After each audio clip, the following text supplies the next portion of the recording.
యెహోవా వాక్కు అమిత్తయి కుమారుడైన యోనాకు ప్రత్యక్షమై ఇలాగూ సెలవిచ్చెను. నీనెవే పట్టణస్థుల దోషము నా దృష్టికి ఘోరమాయెను గనుక నీవు లేచి నీనెవే మహాపట్టణమునకు పోయి దానికి దుర్గతి కలుగునని ప్రకటింపుము.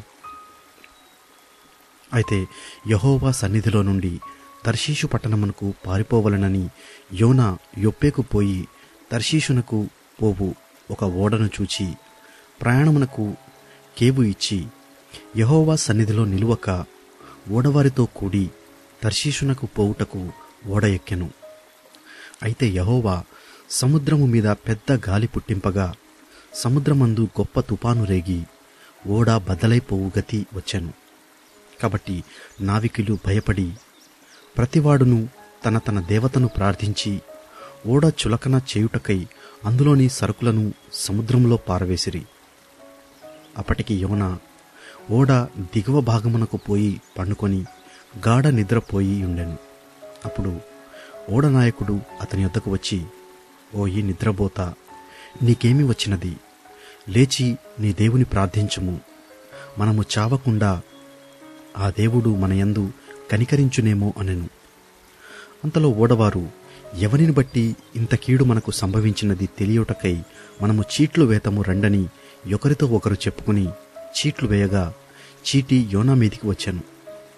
కాబట్టి వారు అతని చూచి, ఎవరిని బట్టి ఈ కీడు మాకు సంభవించెనో, నీ వ్యాపారమేమిటో, నీవెక్కడి నుండి వచ్చితివో, నీ దేశమేదో, నీ జనమేదో, ఈ సంగతి అంతయు మాకు తెలియజేయుమనగా అతడు వారితో ఇట్లనెను, నేను హెబ్రీయుడను, సముద్రమునకును భూమికిని సృష్టికర్త అయిన ఆకాశమందుండు దేవుడైన యెహోవాయందు నేను భయభక్తులు గలవాడనై ఉన్నాను. తాను యెహోవా సన్నిధిలో నుండి పారిపోవుచున్నట్టు అతడు ఆ మనుష్యులకు తెలియజేసి ఉండెను గనుక వారా సంగతి తెలుసుకొని మరింత భయపడి నీవు చేసిన పని ఏమని అతనిని అడిగిరి. అప్పుడు వారు, సముద్రము పొంగుచున్నది, తుఫాను అధికమవుచున్నది, సముద్రము మా మీదికి రాకుండా నిమ్మళించున్నట్లు మేము నీకేమి చేయవలనని అతనిని అడుగగా యోనా, నన్ను బట్టియే ఈ గొప్ప తుఫాను మీ మీదికి వచ్చినని నాకు తెలిసి ఉన్నది. నన్ను ఎత్తి సముద్రములో పడవేయుడి, అప్పుడు సముద్రము మీ మీదికి రాకుండా నిమ్మళించునని అతడు వారితో చెప్పినను వారు ఓడను దరికి తెచ్చుటకు తెడ్లను బహుబలముగా వేసిరిగాని గాలి తమకు ఎదురై తుఫాను బలము చేత సముద్రము పొంగియుండుట వలన వారి ప్రయత్నము వ్యర్థమాయను.